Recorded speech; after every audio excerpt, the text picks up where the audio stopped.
The spirit of Euphoria is always empathy, to see people from their own eyes and try to feel what it's like to exist in somebody else's head.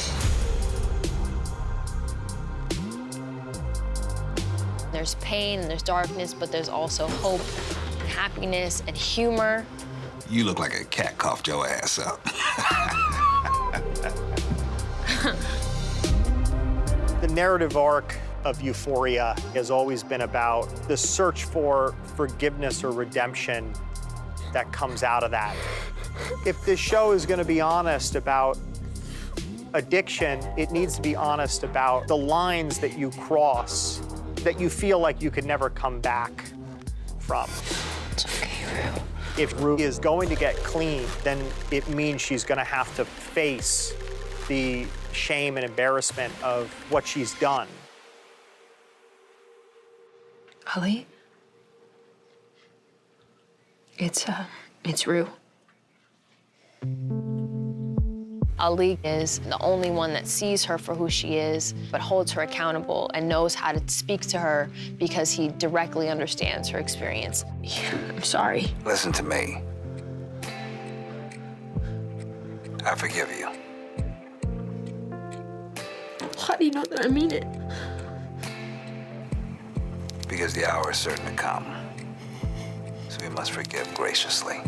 To have Algee be able to say that to Rue, I think, is such a relief for her, that she's able to accept all of the things that she's done. And I think he brings that same quality to Gia in this feeling of it's okay to be angry. What are you doing right now? Nothing.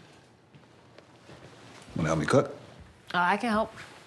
Nah, you keep your stank, withdrawal, diarrhea ass on away from our food. Oh, you want to tell me about I think you should. I loved doing those scenes with Algee. I mean, he, I think, is the breath of fresh air in this season. She feels seen by Algee, and she feels heard by Algee, and I don't think she's felt seen or heard in a very long time from Rue or her mom. Leslie feels like the only person on this island, right? We don't see her really having that support system that she needs. She's really depending on her faith and depending on Gia to help her kind of stay afloat. So when I see him, strong black man, walking through my door, I'm like, okay. Algee has been through it, right? He has the stripes. So to see someone in the flesh who has beat his addiction, she feels some type of comfort. Let Rue be Rue. And shower that little one with love. She's been waiting on it. I think they're in a weird space because Gia is coming into her own and she can form her own opinions and thoughts about things. So I think she feels uncomfortable. I think they both feel uncomfortable in the state of their relationship. I feel like I don't know anything about your life anymore.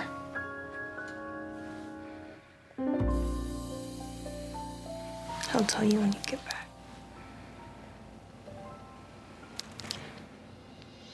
Number 2, Gary, let's push him and move up. And let's see number 1.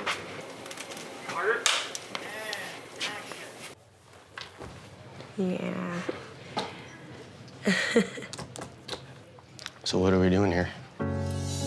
Ethan is this really nice guy. He really loves Kat, but he doesn't give her that rise, that, like, you know, going on camming websites or exploring, like, casual sex. I think that's really what she's battling this entire season, is, like, a really internal fight of what Kat wants and what she craves, you know?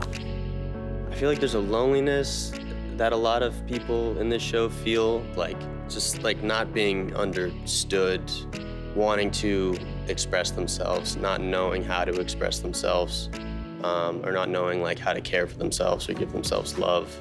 That's what Ethan and Kat are both going through. You've been thinking a lot about our relationship because you have a terminal brain disorder. I think Kat doesn't know how to go about any of this, which is ruminating in this entire season.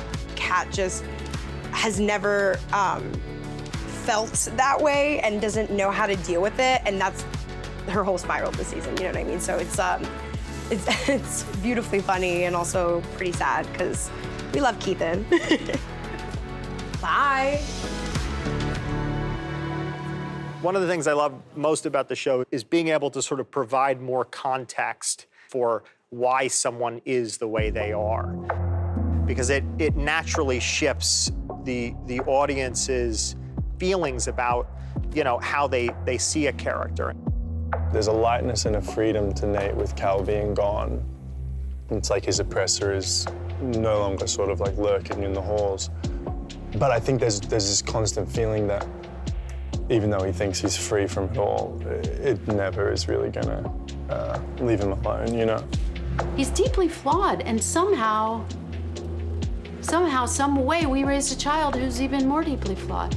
It was super eye-opening to do these scenes with Marsha. Was that Nate was like, okay, Dad's gone, now you'll be able to love me, and you'll tell me that it's okay and I'm not crazy, and he was the problem. And when she looks at him and says, fuck no, like, you're still the problem, that to me is a crazy beat in the story, and something that I never thought about until it was sort of right in front of me. That's an incredibly broken, like, child.